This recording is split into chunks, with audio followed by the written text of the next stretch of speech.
Welcome වීවර්ස්. අද මම අරගෙන ආවේ වෙනස්ම කතාවක්. හොල්මන් කෙල්ලෙක්ගේ මනුස්ස කොල්ලෙක්ගේ ලස්සන සංවේදී ආදර කතාවක්. මේ කතාවේ නම තමයි අවසන් හමුව. නම් අපි කතාව පටන් ගමු. අකුණු ගහන අහස යටින් බස් ස්ටෑන්ඩ් එකට වෙලා නිමේෂ් බස් නැවතුම්පලේ තනියම හිටියා. ඔහුගේ ජීවිතය හරිම සරලයි. උදේ වැඩට යනවා, හවස ගෙදර එනවා, මිතුරන් හරිම අඩුයි. ආදරයක් ඔහුගේ ජීවිතේ තිබුණේ නැහැ. ඒත් එදා ඔහුගේ ජීවිතය වෙනස් වුණා. බස් නැවතුමේ කෙළවරක සුදු ඇඳුමක් ඇඳගත්ත ලස්සන තරුණියක් හිටියා. වැස්ස වැටුණත් ඇයගේ ඇඳුම තෙමෙන්නේ නැහැ වගේ තමයි පෙනුනේ. දෙදෙනාම කතා කරේ නෑ. නමුත් සුළු මොහොතකින් ඒ ගෑනු ළමයා මෙතන ඉඳගෙන ඉන්නේ බස් එකක් එනකල්ද කියලා නිමේෂ් දිහා hina වෙලා බලලා ඇහුවා. නිමේෂ්ට ටිකක් පුදුමත් හිතුණා. ඒත් ඔහු මෙතෙන්ට වෙලා හැමදාම ඉතින් බස් එකක් එනකන් ඉන්නවනේ. එහෙම කියලා ඔහු කියලා වැඩි එක ගණන් ගත්තේ නෑ. ඒත් ඒ ගෑනු ළමයා දිගින් දිගටම කතා කරා. මෙතන හරි බෝරින් නේද? එපා වෙනවා. බස් එකක්වත් වෙලාවට එන්නේ නැහනේ. ඇය එහෙම කියලා තව ටිකක් ඔහුට ලං වුණා. ඒක නම් ඇත්ත තමයි. ඔයත් බස් එක එනකන් ඉන්නේ. ඔහු එහෙම ඇහුවා. නමුත් ඇය කිව්වා නෑ අයියේ, මෙතන තමයි මම ඉන්නේ. ඒක ඇහුවම නම් ඔහුට පොඩ්ඩක් බයත් හිතුණා. ඒත් ඔහු හිතුවේ සමහර විට ඇය කාත් කවුරුත් නැති පාරේ ඉන්න ගෑනු ළමෙක් වෙන්න ඇති කියලායි. එදා ඒ හමුව එතනින් නිම වුණත් නිමේෂ් බස් ස්ටෑන්ඩ් එකට එන හැම දවසකම වගේ ඒ ගෑනු ළමයාව ඔහුට හමු වුණා. ජීවිතේ කිසිදාක ආදරේ වින්දේ නැති ඔහුටත් මේ ගෑනු ළමයාව දැනෙන්න පටන් අරගෙනයි තිබුණේ. ඒ නිසා මේ දෙන්නගේ කතාව දිනෙන් දිනම එන්නම දිගු වෙන්න පටන් ගත්තා. ඇය හැමදාම එකම තැනට එනවා. එකම වෙලාවට තමයි ඇය එන්නේ.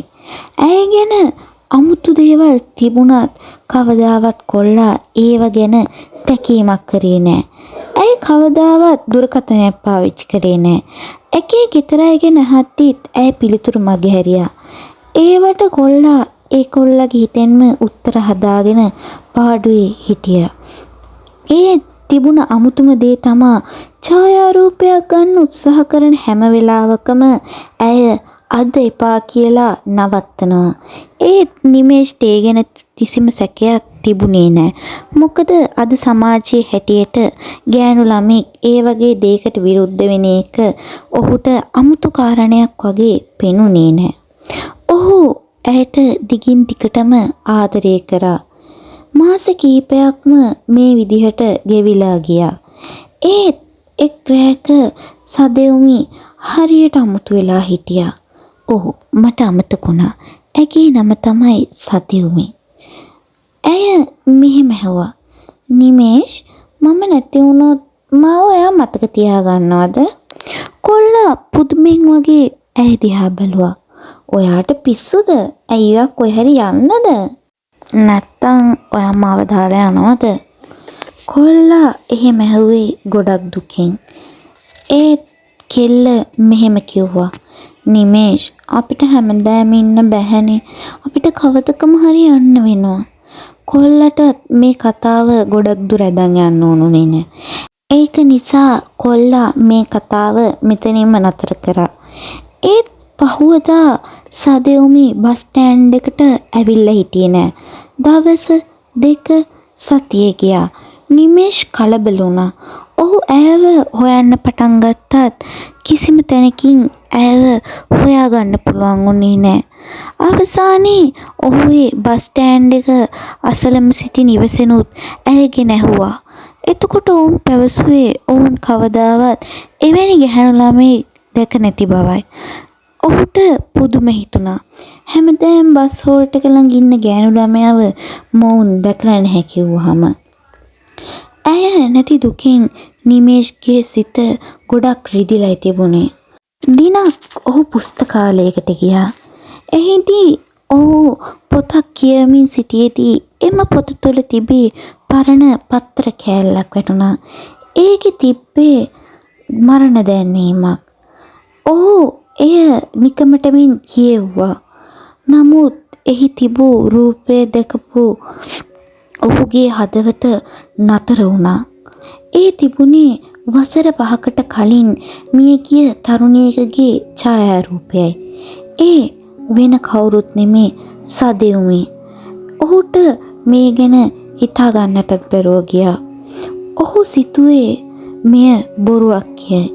නමුත් එහි හෙඩ්ලයින් විදිහට තිබුණේ වැසි සහිත රාත්‍රියක සිදු වූ රිය අනතුරකින් තරුණියක් මිය යයි. ඔහු හිතුවේ මේක බොරුවක් වෙන්නේ නැති. එහෙම නැත්තම් ඔහුගේ ඇස් ඔහුටම බොරු කරනවා වෙන්නේ නැති කියලා තමයි ඔහු සිතුවේ. මේ ගැන හිතේ තිබ්බ දෙගිඩියාවත් සමගම ඔහු පුරුදු බස් හෝල්ට් එකට යනවා. ඒත් එදා ඇය ඇවිත් හිටියා. හරියටම ඔවුන් මුලින්ම හමු වුණු දවස වගේ අකුණු ගගහා වැස්ස වැටෙනවා. ඇය සුදු ඇඳුමත් ඇඳගෙන නිහඬවම ඔහු ළඟට ආවා. ඔහු කෙදිනකවත් ඇගේ අතින්වත් අල්ලා තිබුණේ නැහැ. ඒ නිසා ඔහු පළවෙනි වතාවට ඇගේ අතින් ඇල්ලීමට තීරණය කරා. නමුත් ඔහුට තේරුණා එය ඔහුට සිදු කළ නොහැකි බව. මන්දයත් ඇය ආත්මයක් පමණක් නිසා. නිමේෂ්ගේ දැස් වලින් කඳුළු වැටුණා. ඔහු ඇගෙන් පත්තර කෑල්ල පෙන්වා ඇසුවේ මේක ඇත්තක්ද යන්නයි. ඇය හිස සැලුවා. ඒක ඇත්ත. නමුත් ඔහුට ඒ විශ්වාස කිරීමට ඕනේ නෑ.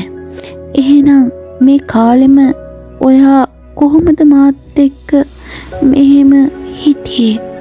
නිමේෂ් අඬමින් ඇයගෙන් ඇසුවා. ඇය කිව්වේ මාව කාටවත් මතක තිබුණේ නැහැ.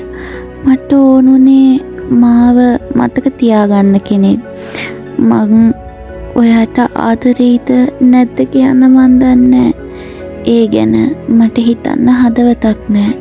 ඒත් නිමේෂ් මම ඔයා එනකන් බලාගෙන ඉන්නවා. එහෙම කියපු ඇගේ ආත්මය පොට්ට පේන්න නැති වෙන්න ගියා. නිමේෂ් කෑ ගැහුවා යන්න එපා සදෙව්මි අනේ යන්න එපා කියලා. ඒත් ඔබත් මමත් කවුරුත් දන්නවා ආත්මයක් ඉන්නේ තමන්ගේ අරමුණ ඉෂ්ට වෙනකන් විතරයි. ඇය ඔහුට කිව්වා ලබන ආත්මයේදී අපි හමු වෙමු කියලා. ඔහු මේ සත්‍යෙට මුහුණ දෙන්න හිත හදාගත්තා. මම ඔයාව හොයාගන්නම්. ඔහු එලෙස පැවසුවා. නිමේෂ් ඇය නැති දුකෙන් ජීවිතේ ගෙවුවා. ඔහු කෙදිනකවත් විවාහ වුණේ නැහැ. ඔහු වයසට ගියා. නිමේෂ් රෝහල් ඇඳක් මත වැතිරි ඔහුගේ අවසන් හුස්ම පිටවන තෙක් බලා සිටියා. ඔහු දොර දෙස බැලුවා. ඔහු දුටුවා සදෙව්මගේ රූපය. ඇය ඔහුට අත දිගු කළා. එන්න නිමේෂ් අපි දැන් යමු. ඇය එලෙස පැවසුවා. වසර ගණනාවක් සදෙව්ම ගැනම හිතමින් සිටි නිමේෂ්ගේ අවසන් හුස්ම ඒත් සමගම පිට වුණා. මෙවර ඔහු ඇගේ අත ඇල්ලීමට අත දිගු කළ විට ඔහුගේ අතත් ඇගේ අතත් එකිනෙක පැටලුණා. අවසානයේ නිමේෂ්ට තම පෙම්වතියගේ අත ඇල්ලීමට හැකි වුණා. ඊළඟ මොහොතේ ඔවුන් දෙදෙනාම ඔවුන්ගේ ඊළඟ භවයට යෑමට පිට වුණා. අද මට channel එකේ පුංචි වෙනසක් කරන්න හිතුණා. ඒක හින්දා තමයි මේ විදිහේ නවල් එකක් දැම්මේ. ඉතින් හොඳද කියලා කමෙන්ට් එකක් දාගෙන යන්න.